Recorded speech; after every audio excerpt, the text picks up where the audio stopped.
हिंदू कुटुंबाला याच्यावर या इकडच्या काही हिरव्या सापांनी काही जिहादांनी जी काही हिम्मत केलेली आहे, त्यांना वाटतंय की हे त्यांचा अब्बाचा पाकिस्तान आहे, लाहोर आहे, काय पाहिजे ते ते आमच्या मुंबईमध्ये करणार, हिम्मत दाखवणार आणि आम्ही सगळेजण इथे गप्प बसणार।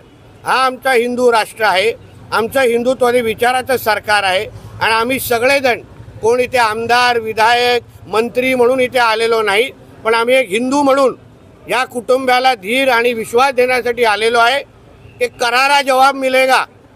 या गोष्टीचा आम्ही गप्प वाचणार आहे, त्यांना जी भाषा समजते त्या भाषेमध्ये उत्तर आम्ही देणार आहे यापुढे।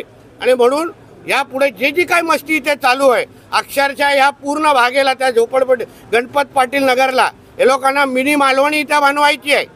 तिथे अशाच पसरत गेले आणि मग तिथे हिरवे झेंडे यायला सुरू झाले। आता हेच गोष्टी अगर इथे सुरू करत असतील, मॅनग्रोव्हला हात लावत असतील, पाहिजे तिथे अनधिकृत मदरसा मस्जिद बांधत असतील, पाहिजे तेवढे बांगलादेशीने रोहिंग्या आणत असतील ना, तर त्यांची कमर कशी तोडायची, त्याचे शुक्रवारी त्यांचे गॅस सिलेंडर कसे वरती येणार नाही, याची सगळी काळजी आम्ही यापुढे घेऊ। याची हिंदू समाजाची इकडच्या चिंता करू नये। सरकार तुमचं आहे, देवाभाऊ तुमचे आहेत आणि 100% या लोकांना त्यांना जी भाषा समजते ती त्या भाषेमध्ये आम्ही उत्तर देणार आहोत। देवाभाऊंचे बुलडोजर या ठिकाणी आरोपींच्या घरावर चालेल का? आता ऑइलिंग चालू आहे, सर्व्हिसिंग चालू आहे।